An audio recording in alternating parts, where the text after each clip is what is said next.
வணக்கம். இப்போ எங்க பார்த்தாலும் ஒரே பேச்சுதான். 2024 பொங்கல் பரிசு. ஆமாங்க, இந்த டாபிக் இப்போ பயங்கரமா சூடு பிடிச்சிருக்கு.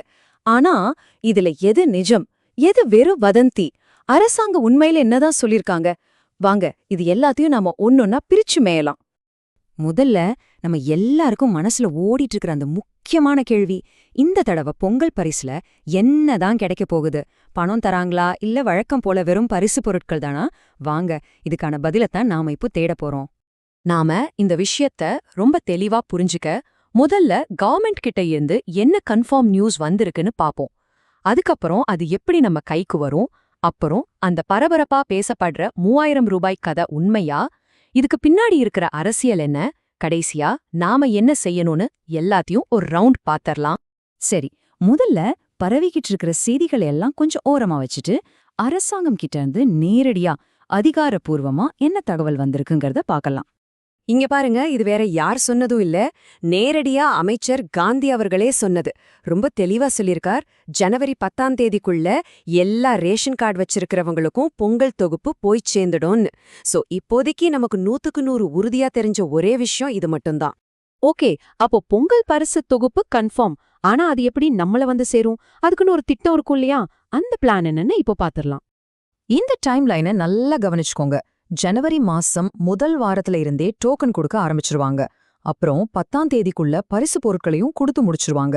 அப்போ ஜனவரி முதல் வாரத்துல உங்க வீட்டுக்கு டோக்கன் வரலான்னு நீங்க எதிர்பார்க்கலாம். இந்த முறை ரொம்ப சிம்பிள்ங்க. முதல்ல ரேஷன் கடை ஊழியர்களே நேரடியா உங்க வீட்டுக்கு வந்து டோக்கன் கொடுத்துருவாங்க. நீங்க எங்கேயும் அலைய வேண்டாம். ரெண்டாவது, அந்த டோக்கன்ல ஒரு தேதி, நேரம் குறிப்பிட்டிருப்பாங்க. அன்னைக்கு நீங்க ரேஷன் கடைக்கு போய் உங்க பொங்கல் தொகுப்பை வாங்கிக்கலாம். ரொம்பவே சுலபமான ஒரு வழிமுறைதான். சரி, இப்போ நாம எல்லாருமே ரொம்ப ஆவலா காத்துக்கிட்டு இருந்தா அந்த பகுதிக்கு வந்தாச்சு. இந்த 3000 ரூபாய் ரொக்க பரிசுங்கிற பேச்சு உண்மையா இல்ல வெறும் புரளியா? வாங்க, அந்த வதந்திக்கும் உண்மைக்கும் நடுவுல என்ன இருக்குன்னு பாப்போம். ஆமா, இந்த 3000 ரூபாய் இப்ப சோஷியல் மீடியாவை திறந்தாலும் சரி, நியூஸ் சேனல்ல போட்டாலும் சரி, எல்லா இடத்துலயும் இந்த நம்பர் தான் ஹாட்டா போயிட்டு இருக்கு.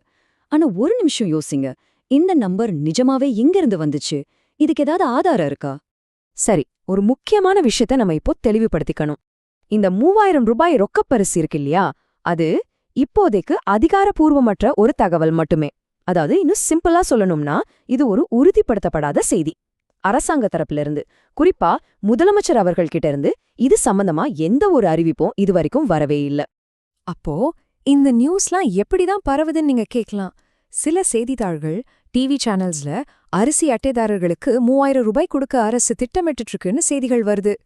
அதே சமயத்துல மத்த கட்சிக்காரங்க என்ன சொல்றாங்கன்னா, குறைஞ்சது 5000 ரூபாயாவது கொடுக்கணும்னு ஒரு கோரிக்கையை வைக்கிறாங்க. இந்த மாதிரி செய்திகளும் கோரிக்கைகளும் சேர்ந்துதான் நம்மளோட எதிர்பார்ப்பை அதிகமாக்குது. சரி, ஏன் திடீர்னு இந்த பணப்பரிசு மேல இவ்ளோ பெரிய எதிர்பார்ப்பு உருவாகியிருக்கு? இதுக்கு பின்னாடி ஒரு முக்கியமான அரசியல் கணக்கும் இருக்கு. ஆமாங்க, கரெக்டா யோசிச்சிங்கன்னா 2026ல சட்டமன்ற தேர்தல் வரப்போகுது இல்லையா? அதனால மக்களை கவர ஒரு பெரிய தொகைய ரொக்க பரிசா அறிவிக்கிறதுக்கு நிறைய வாய்ப்பு இருக்குன்னு அரசியல் நோக்கர்கள் கருதுறாங்க. இதுதான் இந்த எதிர்பார்ப்பு இவ்வளவு அதிகமா இருக்கிறதோட முக்கிய காரணம். இப்போ நமக்கு எது உண்மை, எது வதந்தின்னு ஓரளவுக்கு ஒரு தெளிவு கிடைச்சிருக்கும். அப்போ அடுத்தது என்ன? நாம எதுக்காக காத்திருக்கணும்? நாம கவனிக்க வேண்டிய விஷயங்கள் என்னென்ன? வாங்க, எல்லாத்தையும் ஒரு தடவை தொகுத்து பாத்திரலாம். சரி, நாம மறக்காம ஞாபகம் வச்சுக்க வேண்டிய விஷயங்கள் இதுதான். 1, பொங்கல் பரிசு தொகுப்பு கன்ஃபார்ம். அது ஜனவரி 10க்குள்ள நமக்கு கிடைச்சிடும். 2, இந்த ரொக்க பரிசு தொகை பத்தி இன்னும் எந்த விதமான அதிகாரப்பூர்வ அறிவிப்பும் வரல. 3, இது சம்பந்தமா முதலமைச்சர் அவர்கள் என்ன சொல்றாருன்னு நாம எல்லாரும் காத்திருந்துதான் பார்க்கணும். ஒருவேளை அந்த அறிவிப்பு அடுத்த வாரத்துல கூட வரலாம்னு எதிர்பார்க்கப்படுது. சரி, அரசாங்கத்தோட அறிவிப்பு, அரசியல் கணக்குகள் எல்லாம் ஒரு பக்கம் இருக்கட்டும். இப்போ உங்ககிட்ட ஒரு கேள்வி. இந்த 2026 பொங்கல் பரிசு பத்தி தனிப்பட்ட முறையில உங்களோட எதிர்பார்ப்பு என்ன? ரொக்க பரிசு கொடுத்தா நல்லா இருக்குமா, இல்ல தரமான பொருட்கள் அடங்கிய ஒரு தொகுப்பு போதுமா? நீங்க என்ன நினைக்கிறீங்க? யோசிச்சு பாருங்க.